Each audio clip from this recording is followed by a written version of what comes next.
यहाँ जब तक ये डिलीवरी होता है तब तक आशा का कुछ होता है। जब डिलीवरी खत्म हो गया आशा का कोई वैल्यू नहीं रहता। हम लोग का रात हो या बिरात हॉस्पिटल से निकल कर इधर उधर जहाँ ममता का रहने का व्यवस्था है, डॉक्टर का रहने का व्यवस्था है, लेकिन आशा का रहने का कोई पूछती हूँ भैया। जब उस काम को हम 18 साल से किए हैं, आज का है कोई किसी दूसरे को हम करने देंगे? वो मेरा हक बनता है, अधिकार बनता है। हम दीवा पे तमाम पेशेंट को छोड़ दे रहे हैं।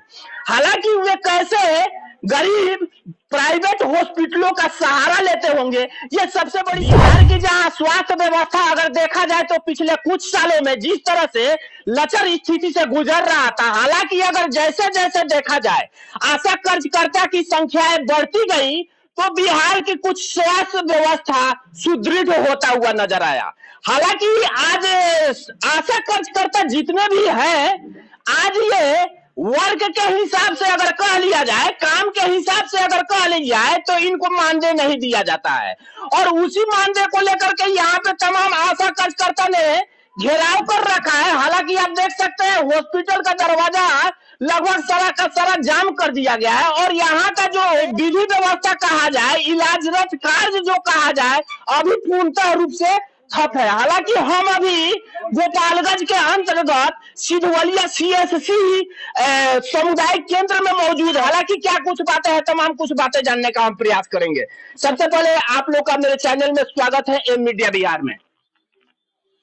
हम लोग 12 जुलाई से अपने मांग को लेकर धरना प्रदर्शन पर बैठे हैं। धरना प्रदर्शन करने का आखिर आप लोग का कारण क्या है? कारण है कि सरकार हम लोग को कुछ देती नहीं है। हम लोग चाहते हैं सरकार से कि हम लोग को सरकारी कर्मचारी घोषित की जाए।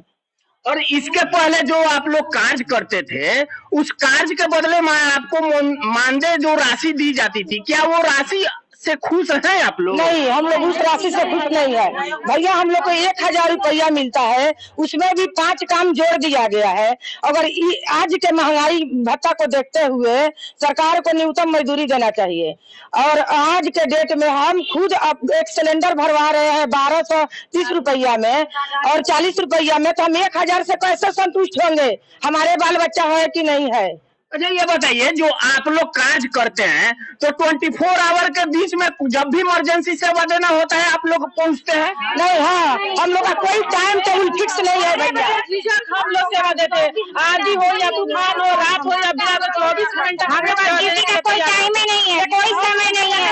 अगर 24 घंटे में डिलीवरी नहीं हुआ, प्रसव नहीं हुआ तो हम लोग 48 घंटे रुकना पड़ता है। 48 घंटा 72 घंटा नहीं मिलता। यहाँ हम लोग स्टाफ भी कोई हम लोग स्टाफ पे बैठने के लिए जगह भी नहीं हम लोग मिलता है। हम लोग जाके कहा जाता है मरीज के पास बैठो, तुम लोग को अगर सीट नहीं अलग से घर नहीं लेकर आते हैं तो 12 बजे रात में 1 बजे रात में आकर आप लोग का स्पेशल यहाँ पे रहने का व्यवस्था नहीं करा गया?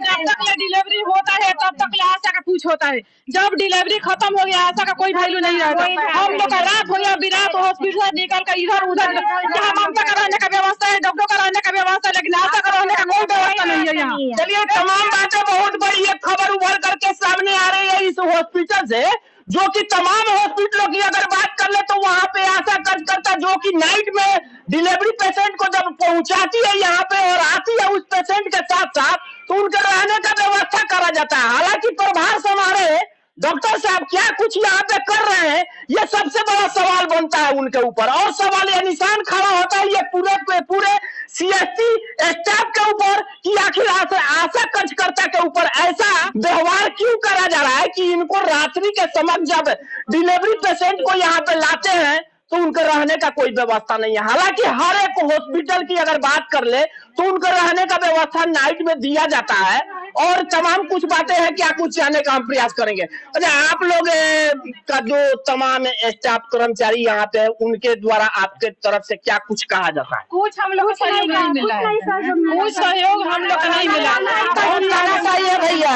हम लोग जब भी धरना पर भी जाते हैं तो हम लोग को कुछ देने के बजाय तोड़ फोड़ किया जाता है। कहीं से समर्थन तो मिलता नहीं है मगर तोड़ फोड़ ज्यादा रहता है। अच्छा, आपके साथ तो BCM सर का होना अनिवार्य बनता है और BCM सर का आपके साथ में कभी? 12 जुलाई से बैठे हैं, ना कोई VCM, ना कोई मैनेजर, ना कोई पदाधिकारी, ना कोई मुखिया विधायक, कोई पूछने वाला नहीं है। और जब वोट आएगा, विधायक और मुखिया को मैं बोल रही ये हूँ, मुखिया विधायक ये बात की बात है, मगर यहाँ पे तमाम अभी जो कार्यरत कर्मचारी हैं, आपके सीनियर जो BCM रहे, DM सर रहे, प्रभार से हमारे प्रभारी साहब रहे, तो उनके द्वारा आपके तरफ से कोई कुछ बात नहीं, और उल्टे में अवैध व्यवहार भी हो रहा है, धमकी भी दिया जा रहा है।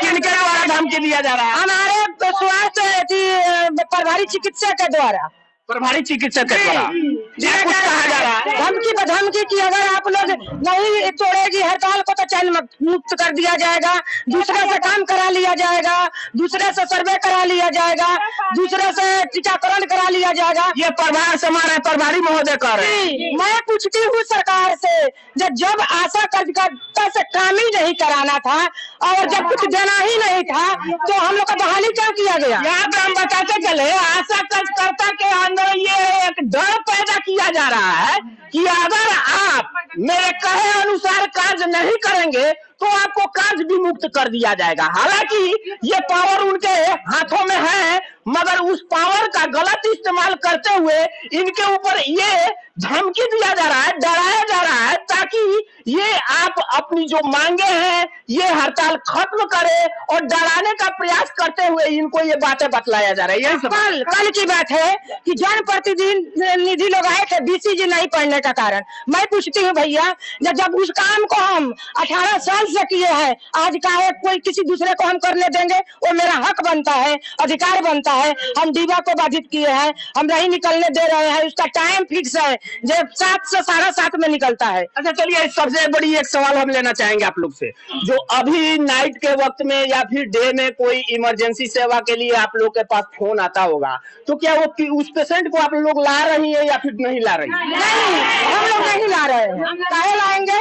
हम लोग खुद अपने लड़ाई को लेकर ये बातें देखने वाली बात है और सोचने वाली बात है कि लाखों लाखों की संपत्ति खर्च कर करके जहां सरकार एक तरफ स्वास्थ्य विभाग की बेहतर रवैया बता रहा है, तो वहीं दूसरी तरफ आशा कार्यकर्ता के साथ ऐसा कार्य होने के बाद डिलीवरी पेशेंट, जो कि कहा जाता है कि अनिवार्य सेवा कहा जाता है, उनको नहीं दिया जा रहा है और वे मजबूर हैं दूसरे हॉस्पिटलों में जाने के लिए। ये इसलिए कि आशा कार्यकर्ता को उनके कार्य के अनुसार रुपया नहीं दिया जा रहा है, मानदेय नहीं दिया जा रहा है, जिसके कारण ये तमाम पेशेंट को छोड़ दे रहे हैं। हालांकि वे कैसे गरीब प्राइवेट हॉस्पिटलों का सहारा लेते होंगे, ये सबसे बड़ी सवाल है, और उनका यहाँ पे कार्य नहीं करने का ये सिलसिला देखने को मिल रहा है कि गरीब परेशान है और प्राइवेट हॉस्पिटलों में जाने पे मजबूर है। ऐसा ही कुछ है? जी भैया, अगर सरकार हमारी मांग को जल्द से जल्द नहीं मानती है, कोई विचार बिंदु नहीं करती है, तो हम लोग बहुत बड़ा आंदोलन करेंगे। हम लोग चापा छान मारेंगे, हम लोग ट्रेन जाम करेंगे, हम लोग रोड जाम करेंगे। चलिए, स्थानीय बिहार के स्वास्थ्य मंत्री जी, अगर हमारी बात आप तक पहुंच जाए तो प्लीज इनका मांगे जो है उस पर विचार करा जाए, और विचार करते हुए इनको कार्य देखते हुए इनके कार्यों का अनुरूप इनको मानदेय देने का प्रयास किया जाए।